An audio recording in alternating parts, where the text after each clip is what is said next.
Ẹ káàbọ̀ sí àkọ́tún ètò fún tòní. Kí ni tá fẹ́ gbé yẹ̀wò? A fẹ́ sọ̀rọ̀ nípa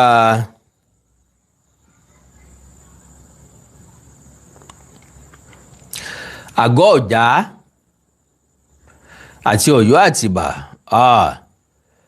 Ẹ ti fi gift kí mi káàbọ̀ lórí TikTok. Mo dúpẹ́ gan, mo sì mọ́ lóore. Àánú Ọlọ́run ní fi ń sílẹ̀ o, ẹni tó fún mi ń gift. Ẹ ní mọ̀ sí o, ẹ ní mọ̀ ìyàwó, ẹ ní mọ̀ ìbànújẹ́ o. Ìbànújẹ́ bí ti kéré bí ti wù kọ́ mọ́, kò ní dé sàkánì yín. Alright, láì dé ìnàpẹ́nu. Láì fi àkókò wa ṣòfò. Òun náà ni pé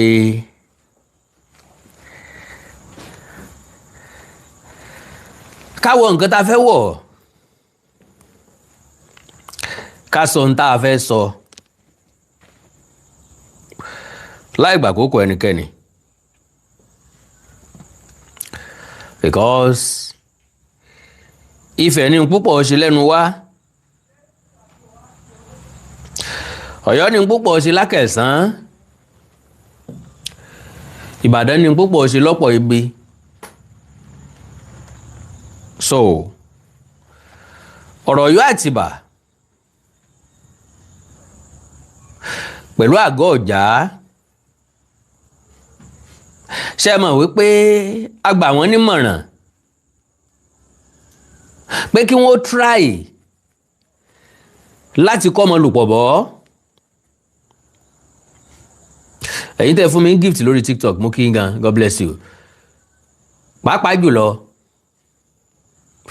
àgbà ní máa ń fa ọmọdé mọ́ra, ọjọ́ orí kọ́. Mr. Ness àbí, God bless you. Ẹ jọ̀ọ́ lórí YouTube ń bí ẹ bá mi pín program yẹn jọ. Ẹ dákun torí Ọlọ́run, ẹ dákun torí Ọlọ́run, ẹ dákun torí Ọlọ́run, ẹ dákun torí Ọlọ́run, ẹ dákun torí Ọlọ́run. So a gbà wọ́n nímọ̀ràn pé kí wọ́n kọ́ ọmọ lùpọ̀ bọ́, kí wọ́n fara wọn mọ́ra. Good evening sir. Ẹni tó lè fààyàn kan mọ́ra, òun náà lẹ́ni tó dàgbà jù, which is Aláàfin. Bí Aláàfin ò bá wá tètè fà wọn tó kù mọ́ra, wọ́n ò rí Aláàfin gẹ́gẹ́ bí ọ̀tá. Wọ́n wà á múra lẹ̀ di Aláàfin.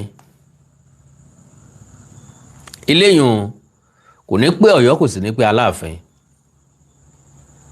Because Ago Oja tó jẹ́ onílé wọn, onílẹ̀ wọn tó gbà wọ́n lálejò, wọ́n ti ń wú ìtàn bọ́ síta. Lélẹ̀ tó wà expected. Now, mo kí gbogbo ọmọ kóòtù òjíire bí. Níbikíbi tẹ́ bá ti láǹfààní láti máa wò mí, láti máa gbọ́ mi. Àrélùmọ́ bí owó ọ̀rọ̀ ló tún dé tí ó tún so lówó ẹ̀ ní mọ̀sọ́mọ̀sọ́.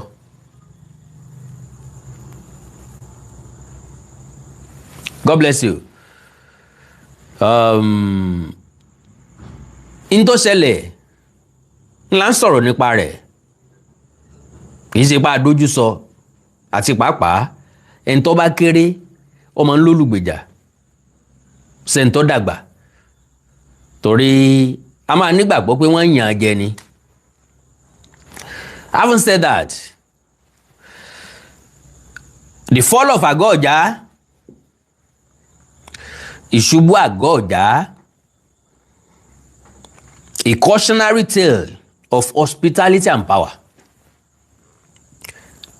Wọ́n gbà yàn lálejò, wọ́n gbà yàn sílé ni wọ́n kẹran sí, ni wọ́n dáràn sí.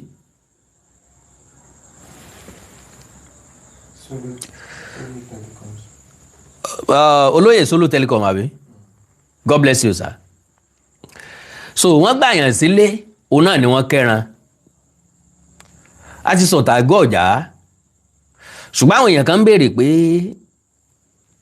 ńbo làwọn èèyàn Àgọ́ Ọ̀jà gangan ti wá. Ògbómọ̀ṣọ́ làwọn ni wọ́n,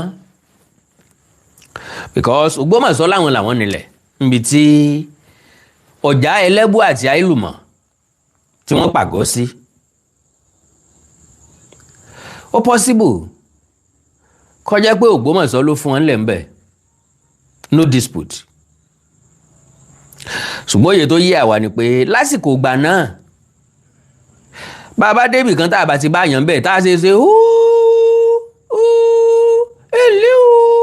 ẹkú iṣẹ́ o, ẹkú iṣẹ́ o, láàrin èèyàn dá wa lóhùn, a lè pàgọ́ wa bẹ̀ láì sẹ́ni tí ó yọ wá lẹ́nu.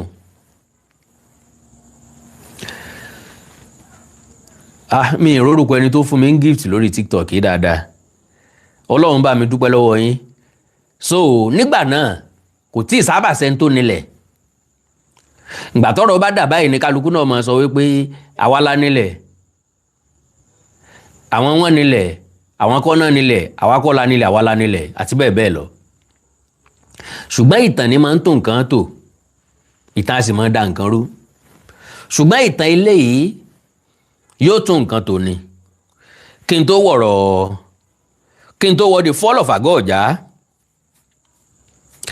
kí n sì tó wọ from ancestral root to royal stool, chronology of the Àgọ́ Ọ̀jà and its traditional rulers.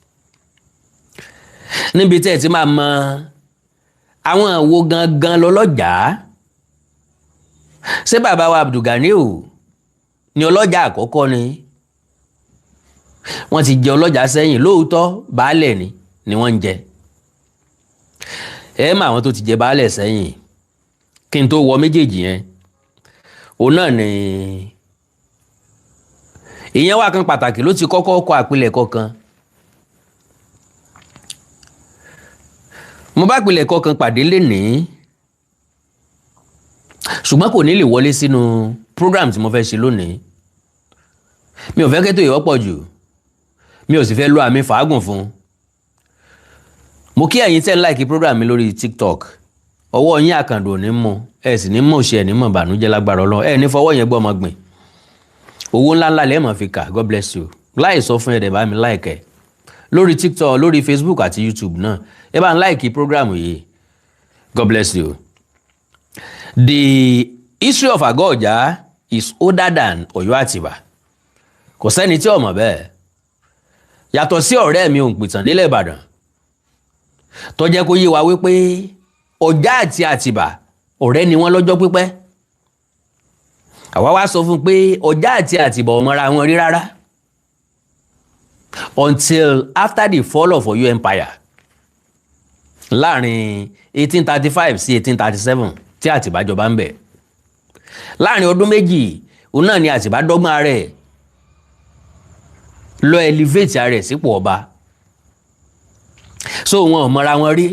Ìgbà tọ́rẹ́ mi ọ̀ngún tó ń bọ̀rọ̀ jẹ́ gan, ó ní Àtìbà ti wà ń bẹ̀ kì í ṣogún ọdún, ó ti wà lọ́jà kì í ṣogún ọdún sẹ́yìn kó tó ṣẹ̀ṣẹ̀ wá jọba. I was like, ńbo l'Àtìbà wà kí Fúlàní ó tó kógun jọ̀yọ́? Ńbo l'Àtìbà wà? Àtìbà wà ń bẹ̀ fódìdí ọdún bíi ogún ọdún méjìdínlógún kankan. Yóò ẹ̀sẹ̀ wá jọba after 20 years or after 17-18 years.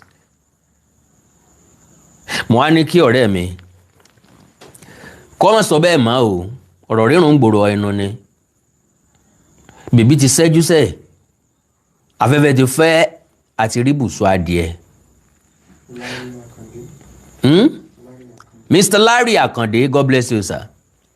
So now kí mọ́ gbàsìkò yín, history of Àgọ́ Ọ̀jà is older than Ọ̀yọ́ Àtìbà.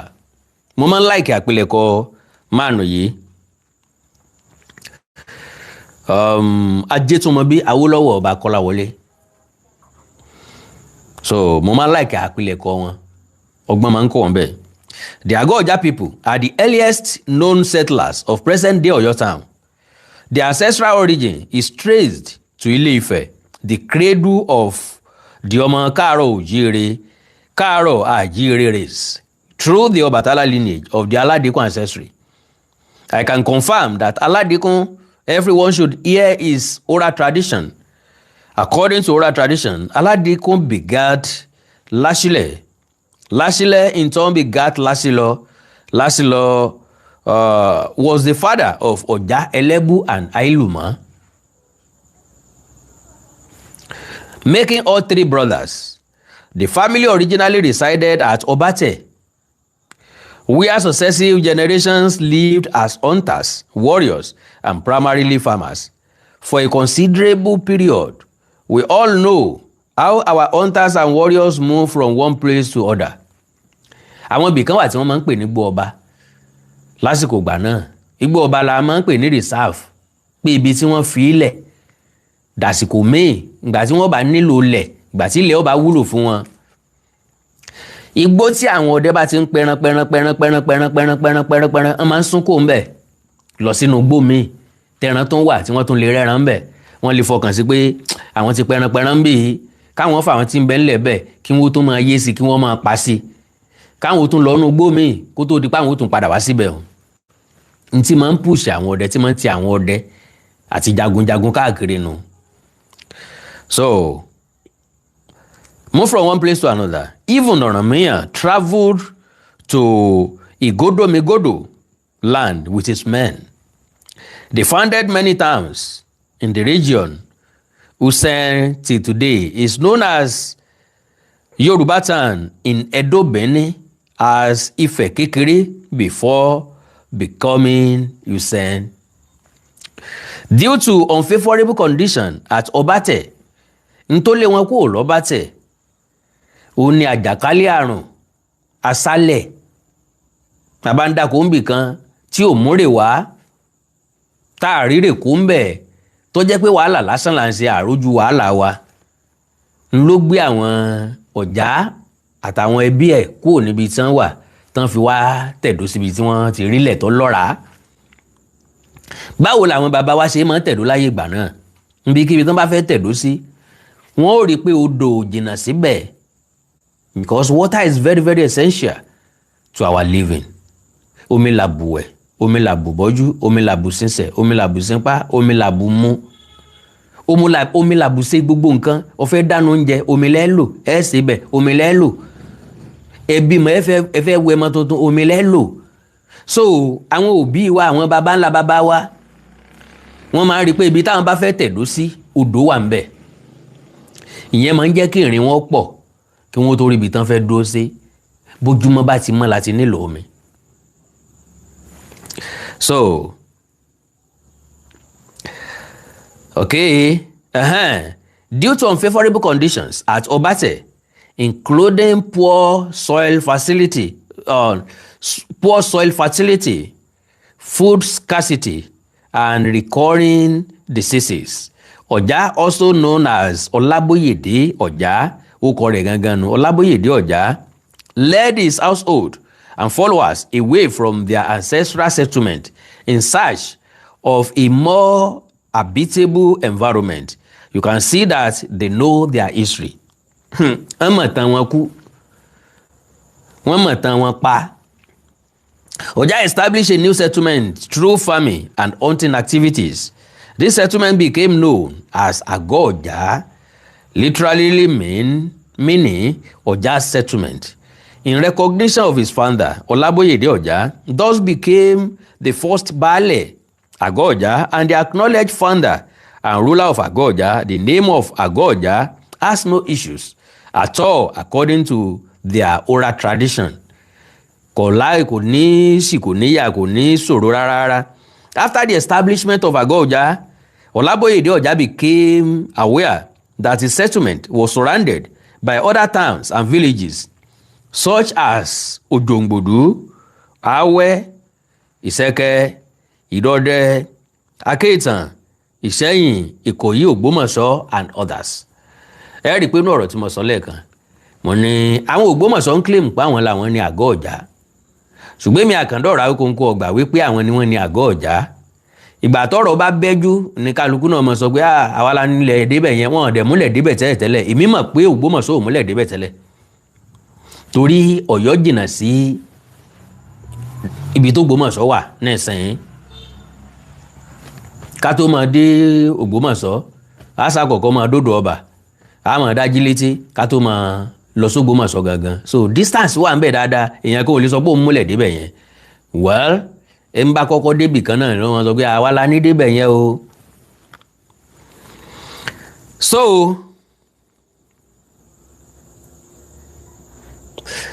okay,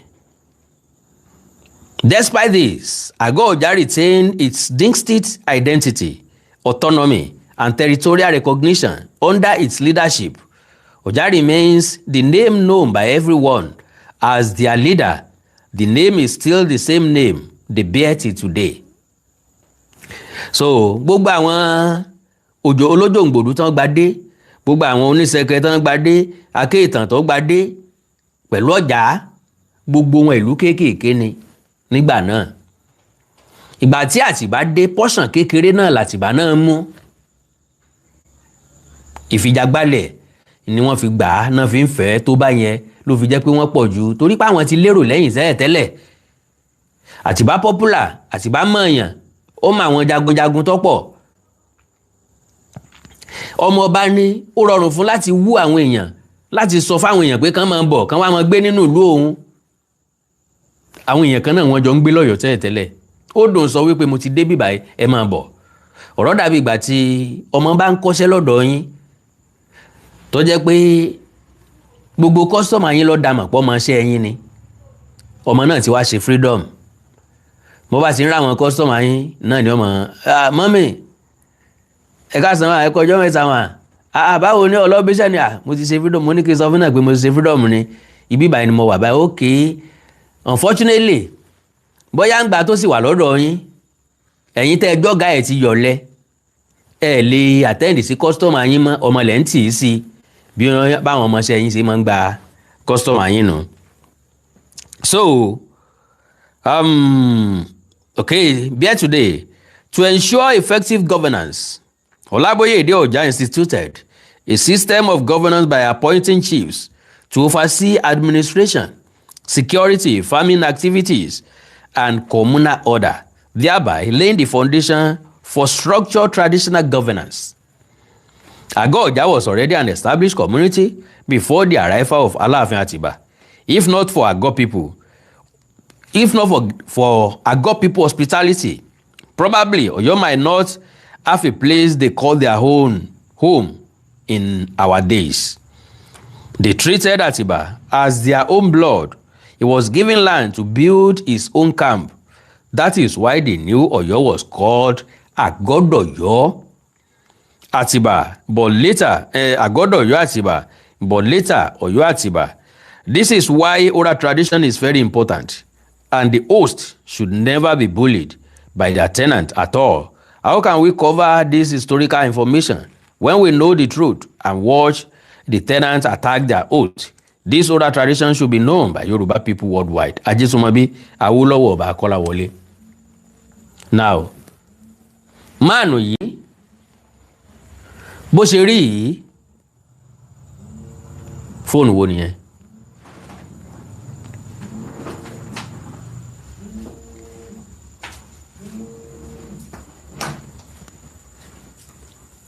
Máànù yìí pẹ̀lú àwọn nǹkan tí ń kọ yìí, ǹjẹ́ ẹ jẹ́ mọ̀ wípé ìpè làwọn ọmọ Ọ̀yọ́ máa ń ṣẹ́ fún, ìpè ńláńlá, ìpè kàbìtìkàbìtì.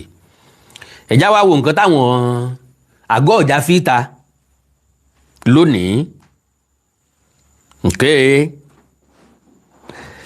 the fall of Ago Oja, a cautionary tale of hospitality and power. History often preserves moments of bravery and triumph, but it also remembers seasons of painful lessons. The story of Ago Oja stands as one of such defining moments, a tale of generosity extended, trust given, and power seized. Ẹ̀rí pọ̀rọ̀ ń bọ̀rọ̀ bọ̀, ọ̀rọ̀ mọ̀ ń bọ̀rọ̀ bọ̀, eégún alárí, ọ̀pọ̀lọpọ̀ pépà ló gbélé lónìí báyìí. Ọ̀pọ̀lọpọ̀ pépà, at least mo rí inú pépà mẹ́ta.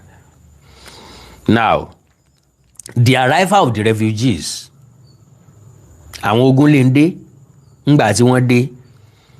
Following the turmoil that befell old Ile, a group of displaced refugees led by Prince Atiba sought shelter in Ago Oja. They arrived weary and vulnerable, presenting themselves not as conquerors, but as victims of circumstances. At the time, tẹ́ wá gbọ́ tí Yorùbá bá sọ wípé ńgbà wọn bá fẹ́ gbàwọn ẹ̀bà ni wọ́n sojú àánú, bí wọ́n bá yó tán wọn á dọ́kọ ẹni tó fún wọn lóúnjẹ. Ojú àánú pẹ́pẹ́ fúrú ni wọ́n fi wọlé ságọ́ Ọ̀jà lára. Ẹ káàbọ̀, ẹ kú rìn, ẹ kú yíyọ Ọlọ́run, Ọlọ́run ní jókòó lẹ́yìn o, ẹ kú yíyọ Ọlọ́run, ẹ kú yíyọ Ọlọ́run ni wọ́n fi wọlé sí Ọ̀jà lára àtàwọn ẹbí ẹ̀. At the time, Ife had reportedly warned Oja, the river founder and ruler of Ago Oja, not to accept strangers. Ilé ìjáde látọwọ́ àwọn Ago Oja gangan. Ṣùgbọ́n ẹ̀yin tẹ́ ń wò mí lè testify sí pé this is how exactly I narrated the story of Ago Oja. Gbogbo ẹ̀yin tẹ́ ń wò mí tẹ́ láǹfààní àti máa tẹ̀lé mi, tẹ́ ẹ̀dẹ̀ láǹfààní àti máa ṣe àkọsílẹ̀ tàbí àfọkànmú. Òye yé mi pé ẹ mọ̀ pé báyẹ̀ gẹ́gẹ́ náà ni mo ṣe sọ Ago Oja for the first time nígbà tí mo sọ. Ọ̀rẹ́ mi ò ń pè tán sọ wípé kò rí bẹ́ẹ̀.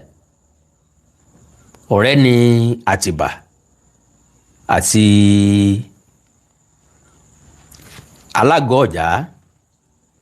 Kódà gan-an ó ní wọ́n jọ lọ ogun Elédùwẹ̀ ni, wọ́n jọ lójú ogun Fúlàní, ó níbẹ̀ lẹ́lẹ́bú kú sí irọ́. Fáàtì kan tó ṣòro sọ gan-an lójú àwọn ọmọ Ọ̀jà gan-an náà ó ní pé ó dé jàǹdùkú wọn lọ.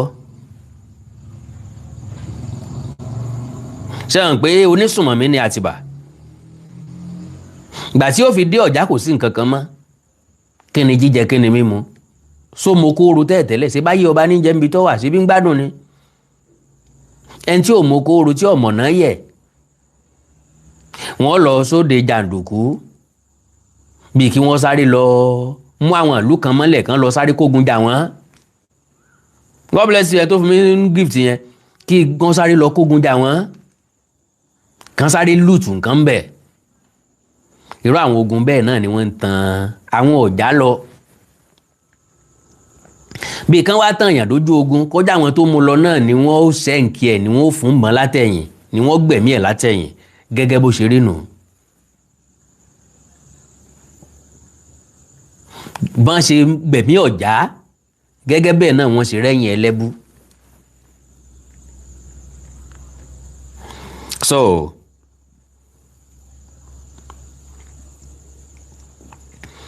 okay, not to accept strangers under the guise of temporary refuge. Bó bá rálejò tó dé tó ní kẹ́ fóònù lórí ọ̀fẹ́ díẹ̀ kó wọ́n kàn gbé bíbá yìí díẹ̀ ni òun kì í ṣe pé òun fẹ́ jókòó kábí o, ẹ má fún láàyè. The spiritual council cautioned against opening the gates to unknown forces whose long-time intentions might not align with the peace of the land. Ẹ má ṣílẹ̀kùn yín lẹ̀ o, ẹ má ṣílẹ̀kùn bodè yín lẹ̀ o. Fáwọn àlejò tó jẹ́ pé bí wọ́n bá ti ń pẹ́ jù, gbígbé wọn yóò mọ̀ ní àlàáfíà yín lára. Ṣùgbọ́n Ọjà ò gbà, àwọn àbúrò rẹ̀ rán létí kò gbà, kò dáhùn. However, moved by compassion and respect for royal lineage, torí pọ́jọ́ ọmọ ọba ni, mo ti sọ́rí, Ọjà accepted Atiba after he introduced himself as a prince. After he introduced himself. Ẹ bá ń kan lè kó pìtàn Ìbàdàn. Fídíò ẹ̀ ń bẹ lọ́wọ́ mi. Tó ní Ọjà àti Atiba ti mọ́ra síwájú gbogbo ìgbà náà. Tèmi sọ fún pé wọn ò mọ́ra rí, wọn ò tán, wọn ì dẹ́ ṣọ̀rẹ́. Lẹ́yìn tí Ọ̀yọ́ lè ṣubú ní relationship tó bẹ̀rẹ̀ láàrin Ọjà àti Atiba. Atiba ló dẹ̀rìn gbèrègbèrè débẹ̀. So now After he introduced himself as a prince, Atiba assured his host that their stay would be brief, only long enough to regroup before returning to reclaim their ancestral city. Ẹ̀yin ìyá àti bàbá mi tó wà níbí, mo mọ̀ wípé bí mo ṣe sọ náà nìyẹn. N tá ti bá sọ fún wọn ni pé ẹ kàn fún mi láàyè díẹ̀. Kíkóra tá a kóra wa jọ ń bí. Ká kàn fi dira dáadáa ni. Ká tó padà lọ rí gba ilé bàbá wa padà lọ́yọ̀ọ́ lé. So, from guest to power holder, what followed was a gradual but decisive shift in power. Atiba refused to leave. Atiba di Akíntọ́lá takú. Ó ti rí pé lẹ́bi táwọn wà dẹ̀. Ọkàn rẹ̀ ò padà sọ́yọ́ lé mọ́ tí sílẹ̀ ní bàbá tiẹ̀. Ó rí ní rèé wípé àwọn tó wà níbí wà vulnerable. Tá a bá ṣe díẹ̀ sí, tá a bá sinmi díẹ̀ sí, ṣe hàn pé àwọn bàbá wa ní bàbá mólè sí là ń yan. Wọ́n ní bàbá ṣẹ́gun ọlọ̀tẹ̀ ká mọ́ ọlọ̀tẹ̀ dè. Torí pé ọlọ̀tẹ̀ tá a mú àbí ọlọ̀tẹ̀ tá a ṣẹ́gun ẹ̀ tá a mú dè. Bátẹ́gùn bá fẹ́ sí, ó lè sọ pé òun ló ń ṣẹ́gun ẹni. Exactly ń tó ṣẹlẹ̀ nìyẹn. Wọ́n ti wò wípé àwọn ilé wà vulnerable. Báwọn bá dúró díẹ̀ táwọn bá fẹ́ gbà gan káwọn àtáàkì wọn, káwọn run wọn, káwọn gbalẹ̀ wọn. Àkọ́kọ́ nìyẹn. Wọ́n wá rí pé lẹ́yìn yóò ti hàn jù because Àtìbá dọ́gbọ́n láti fẹ́ mọ́ lọ́wọ́ wọn. Ẹjá tàn wọ́n pa, ká yanjú wọn. Àwọn ọmọ wọn ò ní lè dá wa mú, kí làwọn mọ̀? Kí lọmọdé mọ̀? Lẹ́yìn kó jẹun kó yí táyà, kó fi kíní ìyá ẹ̀ sí. Atiba refused to leave. He strengthened his position by marrying Oja's daughter, Ẹfúnrogún. A move that tied him directly to the royal household. Soon after, Oja was eliminated. Wọ́n pa sáàrin Ọjà, wọ́n pa sáàrin Àgọ́ Ọjà. Wọ́n ti mọ̀ pé yóò fà wọ́n níkun, kò ní make sense dáadáa. Já lọ sógun, wọ́n tàn án lọ. Wọ́n dẹ̀ pa á bẹ̀. Kò rújú bí mo yẹ sọ́ngbà náà nìyẹn. Mo sọ wípé oúnjàǹdùkú ni wọ́n. A move that tied him directly to the royal household. Soon after, Oja was eliminated. His brother Elebu also met a similar fate. The same way tí wọ́n gbà rẹ́yìn Ọ̀já náà gbà rẹ́yìn Ẹlẹ́bú. Bí kan tàn wọ́n lọ sógun. Ńgbà wọ́n bá pa wọ́n náà ní ogun àgbẹ̀ abẹ́ẹ̀ rí o. Ó lágbára o, ogun onímọ̀ lágbára pọ̀ o. Akọni ṣubú lójú ìjà. Ọ̀já ṣubú o, wọ́n ṣọ̀fọ̀ rẹ̀. Nígbà tó kan tẹlẹ́bú náà Ẹlẹ́bú ṣubú o, wọ́n ṣọ̀fọ̀ rẹ̀. Ṣùgbọ́n ìdùnnú wọn ni pé àwọn rẹ́yìn àwọn èèyàn yìí lẹ́yìn ẹ̀ ni wọ́n tó sọ pé ẹja sọ bí ìdọ̀yọ́. Ẹ fún wa nìkan nú ọmọ yín ká fi sáàrin àwọn Ọ̀yọ́ Mèsì. So, okay. Elebu also met a similar fate. Leadership structures within Ago Oja were destabilized. Bí kú bá ti pọ̀ lórí ogun ti fọ́, ogun ti bàjẹ́. With Elebu gone and Ayélùmọ̀ too young to ascend the throne, Ẹfúnrogún was believed to have acted as regent. Ẹfúnrogún ló dúró gẹ́gẹ́ bí adélé ọba. Ńgbà bàbá rẹ̀ ti kú, àbúrò bàbá rẹ̀ ti kú, òun ló ṣẹ́kù obìnrin ni. Ẹja ìsàdélé. Yet, even she would not survive the unfolding events, the calculated takeover. Bí Àtìbá bó ṣe gba Ọ̀já máa gọ́ bó àwọn máwọn ọlọ́jà lọ́wọ́ bó ṣe gbàgọ́ Ọ̀já máa wọn lọ́wọ́, the calculated takeover in what would become the final act of the transition. Atiba sent for the Ago Oja guards, claiming that their daughter Ẹfúnrogún wished to meet with them. Unknown to the guards, she had already been silently murdered. Wọ́n pa Ẹfúnrogún náà ni.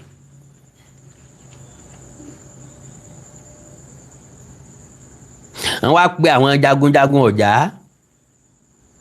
pé ọmọ bàbá wọn ọmọ ọba wọn o ó fẹ́ rí wọn o ṣe rojú ayé ṣé n sọ fún pọ́rọ̀ ń bọ́rọ̀ bọ̀ ọ̀pọ̀ àṣírí tó ṣókùnkùn ní ó bẹ́jú yóò yí ọmọ tán fẹ́ àwọn náà wọ́n gbẹ̀mí ẹ̀ ìyàwó tá a fẹ́ torí kí wọ́n lè fún wa ńlẹ̀ torí káwa náà lè dọmú ńlẹ̀ ọ̀rọ̀ dàbí ẹni tó lọ ìlú òyìnbó tó wá ní kóun ó lè rí ìwé òkè òkun gbà kóun ó fẹ́ èbó ọ̀wá fẹ́ èbó tán ọ̀wá rí ìwé gbà tán ọ̀wá yánkì ọmọ wọn sínú wọn ó dùn. Okay, unknown to the guards, she was already been silently murdered. When the guard arrived, they were surrounded by Atiba's warriors and pààyàn. Nígbà táwọn jagunjagun àgọ́ débẹ̀, wọ́n yí wọn pé wọ́n sì pa gbogbo wọn. Àwọn ọmọ lẹ́yìn Atiba, wọ́n rẹ́yìn gbogbo wọn. Okay o. The invasion that followed was brutal. Atiba's forces moved through Ago Oja, identifying loyalists by a simple question. Who did you follow to Ago Oja? Those who answered Oja were executed. Ta ló tẹ̀lé d'Ago Oja? Yóò rí bí àwọn tó débẹ̀ ńgbà tó gan débẹ̀. Yóò rí bí àwọn tó tẹ̀lé òun wá. Yóò rí bí àwọn tó já láti lẹ́yìn ń bẹ̀. Bọ́ bá ti sọ pé Ọ̀já lọ tẹ̀lé wá ó ti kẹran ẹ̀yìn ni wọ́n bá ń bẹ̀ wọ́n sì fẹ́ kọ́ sẹ́kù mọ́ àfi tó bá sọ pátìbà lọ bá wá. Okay, realizing the pattern, surviving residents began answering Atiba in order to save their lives.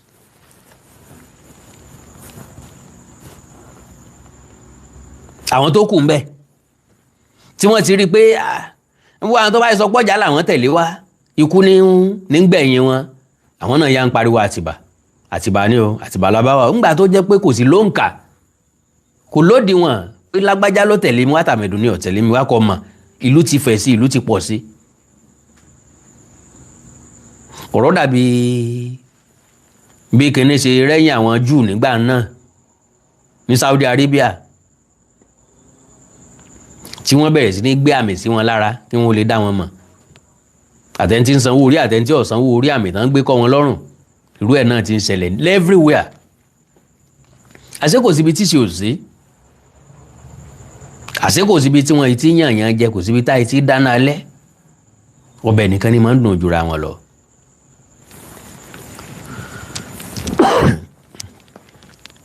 So now surviving residents began answering Atiba in order to save their life. Though fear, true fear, elimination of leadership, strategic marriage, and military force, Ago Oja fell. Ìṣubú Ago Oja nù. Ago Oja ṣubú sọ́wọ́ Atiba. Ẹni ẹgbà lálejò tí tó ń kógun jà yín. Madam, ẹ rántí ọ̀rẹ́ tẹ́ gbà á lé tọgbọ̀kọ́ mọ́ yín lọ́wọ́. Ọ̀rẹ́ tẹ́ ń kánú ẹ̀ pé àwọn ti fún ní ọdíà ìyá kínní wọn láńlọ́ọ̀dù wọn ti fún níwèé in fact wọ́n ti kẹ́rù wọn jáde kò dẹ̀ síbi tó fẹ́ sùn ó dẹ̀ jẹ́ kó manage lọ́dọ̀ wa díẹ̀ at the end of the day tí ọgbọ̀kọ́ mọ́ yín lọ́wọ́ bí ọba tiẹ̀ fi nǹkan sóúnjẹ fún yín kẹ́ ẹ jẹ́ kẹ́ ẹ kú dànù kó wá padà fọ́kọ yín. Màbúrò tẹ́ ẹ ràn lọ́wọ́ lọ bí iṣẹ́ tó padà gbá sí ọmọ yín lọ́wọ́ aṣọ ti wà bẹ́ẹ̀ látàyé tọ́pẹ́ wọ́n gbàlejò sílé wọn dọ́nà kẹran wọ́n gbàlejò sílé wọn lọ́dọ̀ràn. ìdí inú tí mo fi máa ń sọ fáwọn èèyàn wípé ẹ̀dá gbọ́dọ̀ ní báńdìrì nínú oore ṣíṣe. má jẹ́ kí ọ̀rọ̀ dídùn ẹnìkan kókó ń papá mọ́ra débi tó fi sílẹ̀kùn lé sílẹ̀ gbáyàwó. I have boundary for everything in life. Boundary for friendship, boundary for relationship, boundary for anything in life. I do tell myself I have nothing to lose if I don't relate with you. gbogbo tí ó bá ti pa mí lára láyé mo ní boundary fún. n bá dẹ̀ ti gbójú mo gbójú náà nù. àwọn tó study mi dáadáa nù ẹ̀yin tẹ́ ń wò mí máa mọ̀ pé bẹ́ẹ̀ náà lọ́gbẹ́ni ṣe rí. I forget things easily. I shift easily. bí mo ṣe ń sọ̀rọ̀ yọ ẹni sìn mo lè shift kó ń bẹ̀ lọ́la finally tí ní mention ẹ̀mọ́ tí ní sọ̀rọ̀ kan mọ́ rárá. So that means mo ní boundary mo láàlà ni mo fi ń sọ wípé àwọn tọ́jọ́ ọmọ Ọ̀yọ́ tí ń bẹ lórí social media tán bá ti dákẹ́ after 30 days màá dákẹ́. That is boundary. ààlà mo ti fa ààlà sí. wọ́n bá fẹ́ ká sinmi náà bá sinmi everybody bá wà lálàáfíà gbogbo á bá sinmi. bọ́rọ̀ ò bá ti wá ń bẹ̀ là bá sinmi.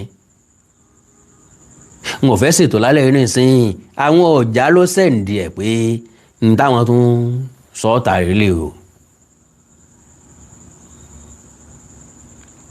máa wò pé a sọ̀rọ̀ nípa rẹ̀ ẹ̀yin kọ́ yìí ntọ́jà mọ̀ wá báyìí rèé o.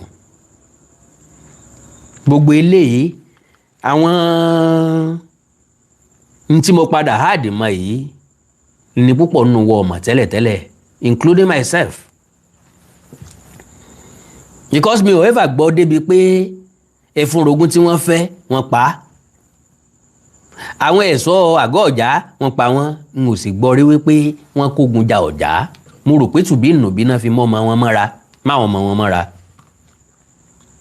ẹ sì rí i pé kò sẹ́ni tí mọ́lé túbí onílé kò sẹ́ni tí ọmọlé ìgbéjù gbé kò séèyàn tó lè mọ́lé alábàáhùnjá wọn lọ. àlejò lè lójú kọ́ yajúlẹ̀ kànàmọ́kànàmọ́ kò lè fi ríran tó nílé.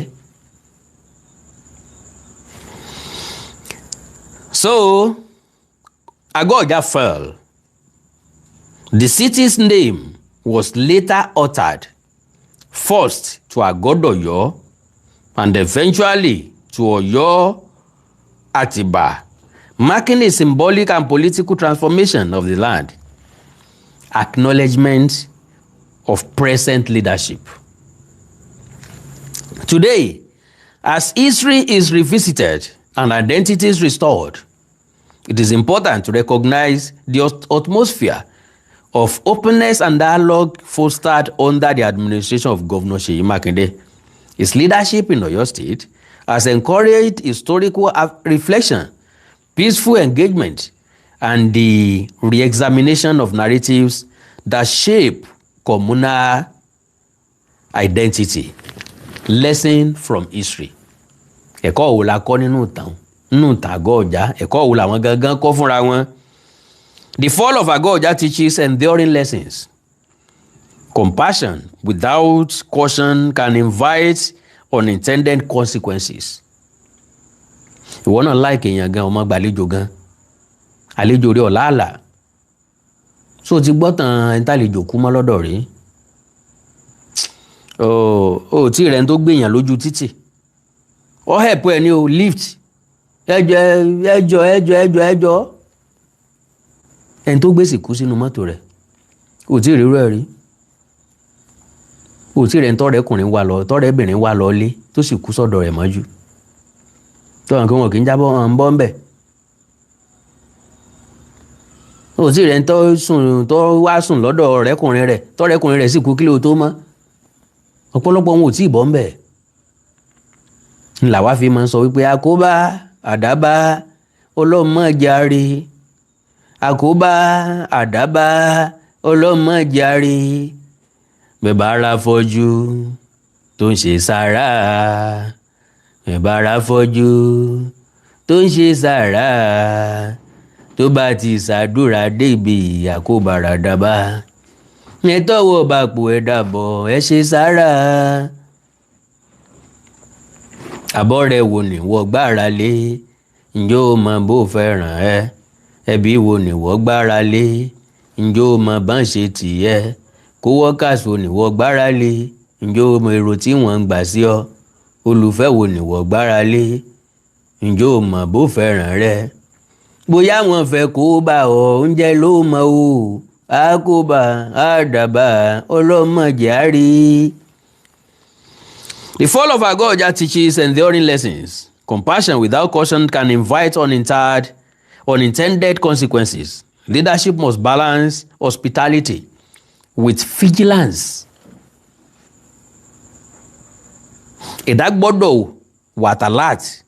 Power often shifts, not in sudden storms, but through gradual strategy. Unity and awareness are critical in safeguarding heritage. N tá ń gbìyànjú láti ṣe ní ìsinú. Lórí ọ̀rọ̀ Ilé-Ifẹ̀ tí àwọn ọmọ Ọ̀yọ́ fẹ́ bàjẹ́ mọ́ wa lọ́wọ́. Àyájú wálẹ̀ kànàmọ́kànàmọ́. Ńlọ́jà lè resist wọn. Because tá a bá sọ àsùnnára, wọ́n kàn máa unleash fake stories, fake history. Wọ́n kàn máa unleash ẹ̀. Làwọn èèyàn ó sì máa jẹ́ sára náà. Làwọn máa gúnjì ká pé wàhálà tí wọ́n nìyẹn jàre. N tó bá wù wọ́n kàn sọ, n tó bá wọlé ẹnu kọ́ sọ, wọ́n ń jẹnu ara wọn ń yà ni, wọ́n ń jọwọ́ ara wọn ń yà ni, yóò sì máa sink sọpọlọ àwọn èèyàn kan. Wọ́n sì máa gbà bẹ́ẹ̀. Torí bí n tá a bá máa jẹ ọ̀bá sí, n tá a bá rí ńlẹ̀ láàjẹ.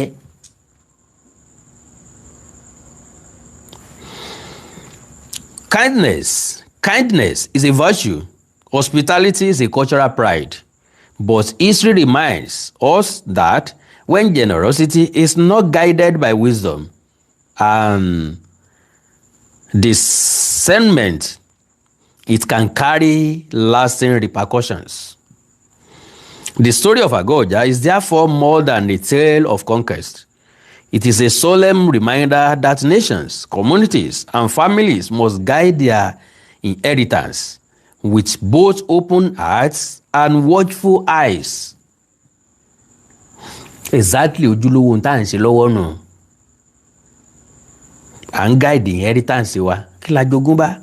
Àpèrè Oòduà. Ilé-Ifẹ̀ tó jórírun wa. Ń ta jogún bá nìyẹn. La ṣe ń try láti guide ẹ̀. Àwọn ọmọ Ọ̀yọ́ wà lórí platform. Kò sí nǹkan méjì tí wọ́n kọjú kán ṣépè ní tiwọn lọ. Èpè ni. Èpè náà fi ṣépè fún wọn. Àwọlẹ̀ ló fèpè ṣépè fún wọn. So, okay, and watchful eyes. Ṣé ń dánu dó ń bẹ̀rù? Àbí kí n tẹ̀síwájú? Mi ìfẹ́ tó ń dá yẹn dúró dìgbà míì. From ancestral roots to royal stones, chronology of the Ago Oja and his traditional rulers.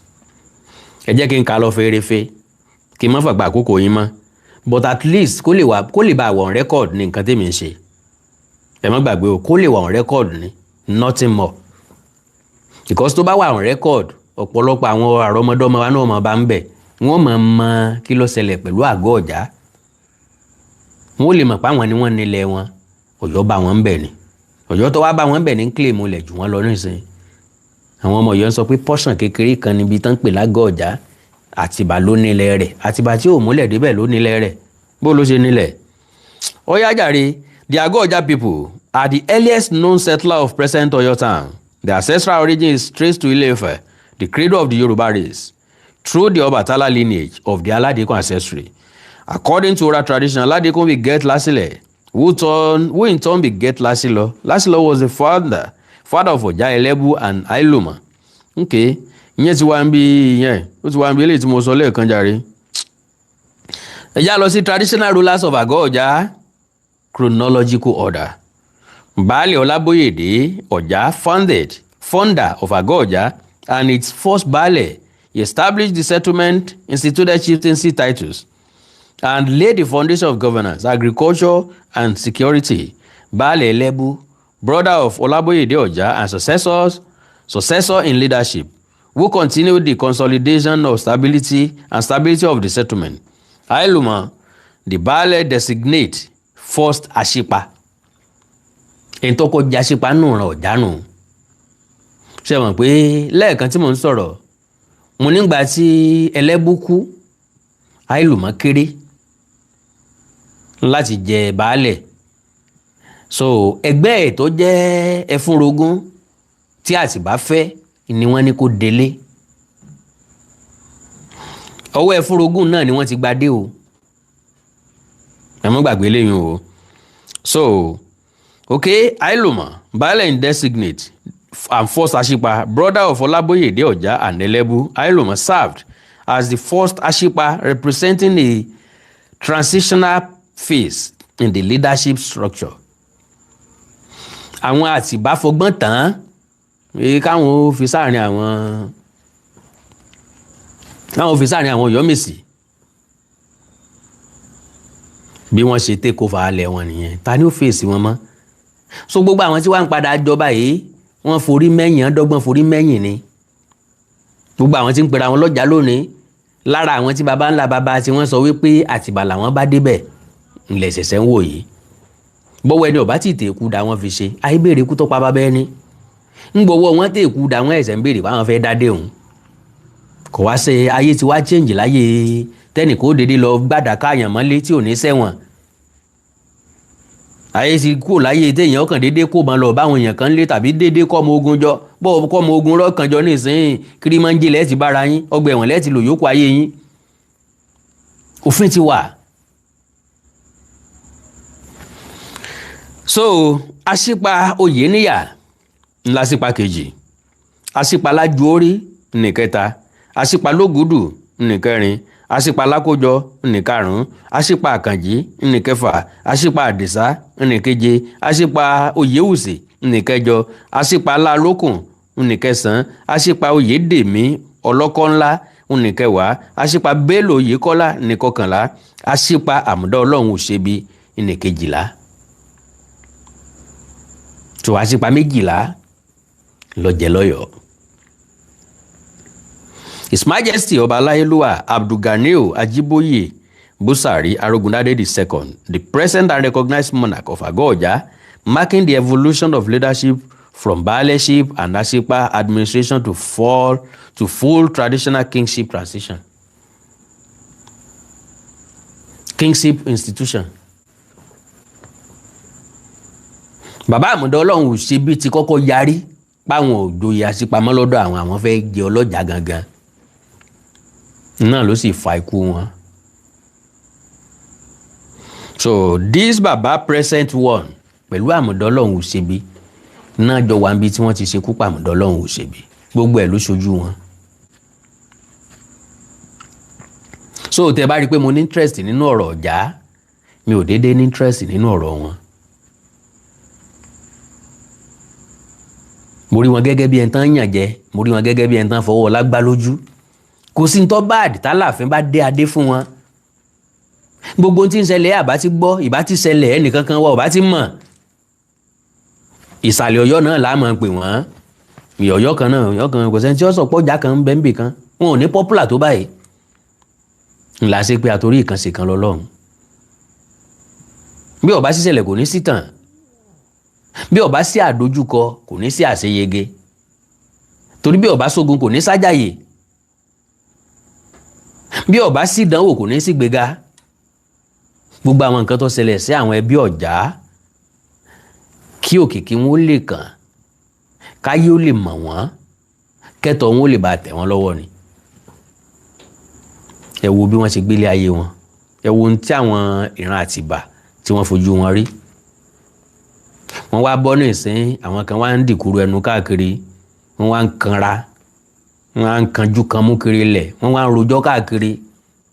Nítorí gọ́fúnà míì bá dé ṣé kò ní gbà padà lọ wọn gbangba Agbala Àtúrà ni ẹ mọ gbangba dẹkùn kò sẹ́ni tó lè gba nǹkan kan lọ wọn mọ́ àjẹgún ni wọ́n ti jẹ́wọ́ ẹ̀bá àtòrí ẹ̀kẹ́ dìbò fẹ́ nìkan o so kò kẹ́ni kankan. So now settlement and regional relations. After the establishment of Ago Oja, Oluboyede Oja became aware that the settlement was surrounded by other towns and villages. Okay, ìyẹn àti sọ́jàre oral history for that firm àti sọ gbogbo ìyẹn àti sọ gbogbo eléyìn. So kò jù bá náà lọ o. Ìtàn the fall of Ago Oja òun náà lẹ ti gbọ́ òun. Mo sì nígbàgbọ́ pé bóyá kan tàbí méjì ẹ̀rí pic sí nínú ìtàn Ọ̀já àti ìṣẹ̀lẹ̀ tó ṣẹlẹ̀ sí Ago Oja. Ẹ má bínú pé mo gbà kó yín o, ẹ foríjì mi o. Èmi náà kọ́ o. Iṣu ẹni ní tọwọ́ ẹni bọ̀pọ̀. So ìdùnnú wa ni pé Ago Oja padà rí ẹ̀tọ́ wọn gbà padà. Okay.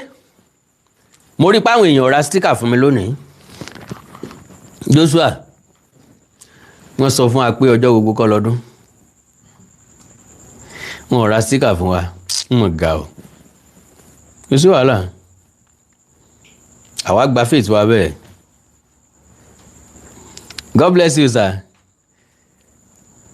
Ẹ kú ètò God bless you mi ní wáyé so ṣé mo rẹ́ni tó fẹ́ pè ṣé mo rẹ́ni tó ní ìbéèrè kan àbí méjì àbí mo rẹ́ni tó ní nǹkan kan tàbí méjì láti sọ nípa tó ṣẹlẹ̀ yìí nípa nǹkan tí mo ṣe +234 915 147 9599 +234 915 147 9599 nọ́mbà tẹ́ máa láǹfààní àti pè mí sínú.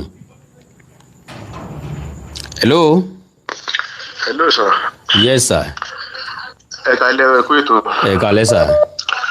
Ayé ò ní mú yín lóhùn, ayé ò ní kọ́ wọn yín. Àbí ò lẹ́kan wọ́ndà. Mo wà pẹ̀lú yín sir. Yes sir. Ṣé rí i pé ó yẹ kí àwọn àgọ́ ọjà kí wọ́n máa dúpẹ́ pẹ̀lú nǹkan tó ṣẹlẹ̀ yìí. Ọlọ́run.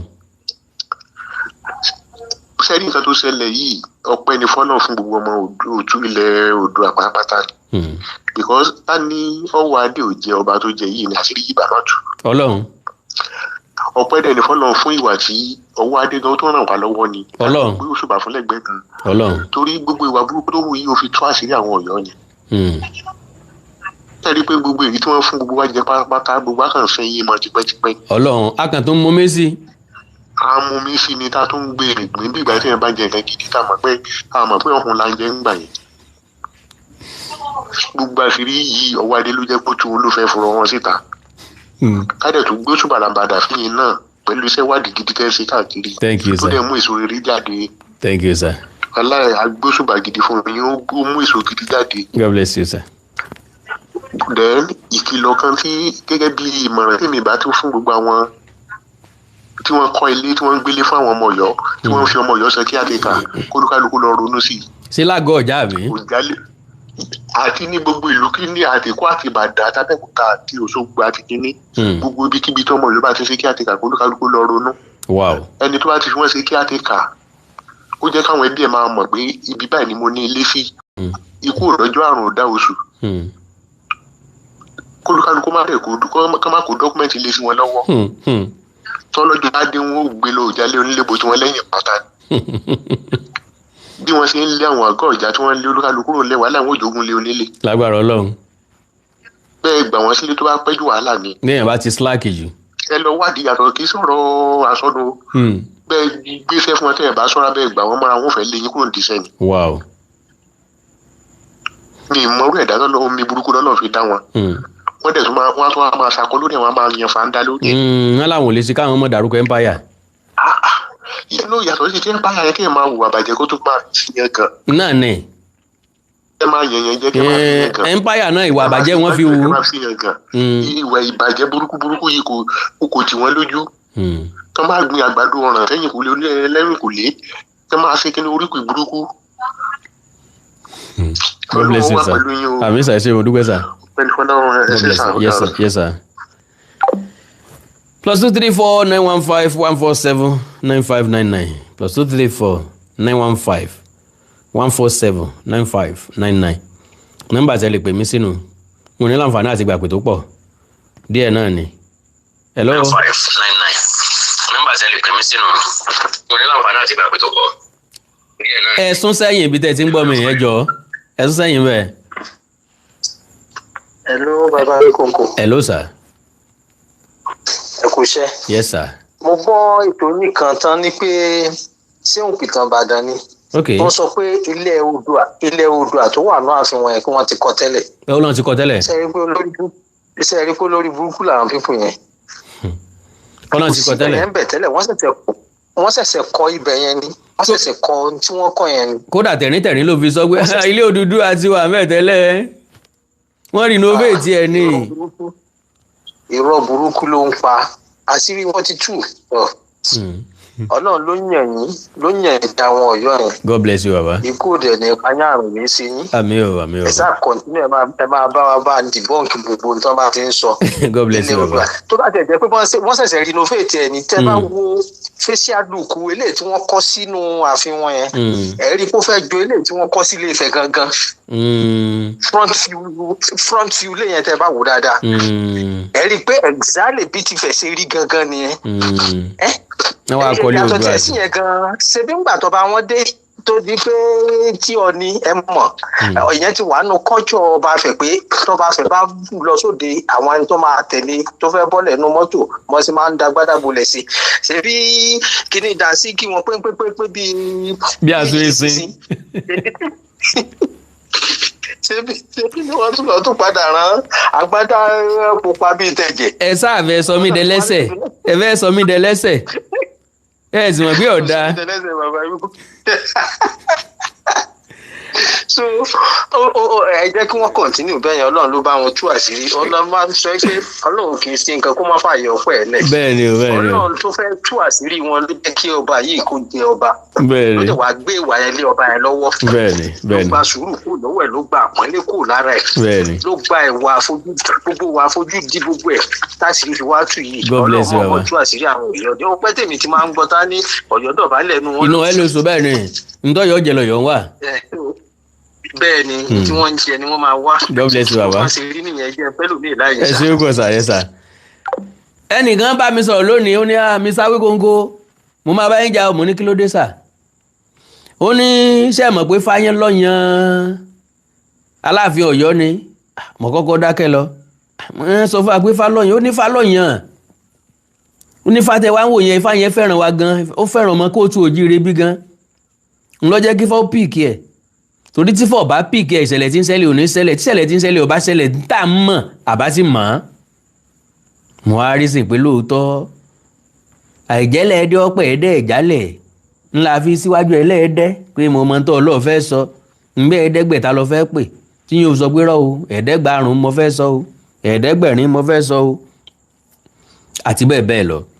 Well, gbogbo ọmọ káàró òjíire bí mo kí oníyanṣẹ́ ọlọ́bẹ̀ sí ẹ̀yin tẹ́ bá mi fẹ́ jẹ́ ẹsẹ̀ ẹ̀kọ́ àìbínú o kò pọn dandan ká máa lo àwọn ìfàágùn lọ títí ká sọ díẹ̀ níbẹ̀ ká sẹnu ń gbọ́lá fún òye yé mi ẹ̀dá ọkùn ẹ̀jẹ̀ ń kí ẹni yìí ó ti ń fún mi gift látàárọ̀ o.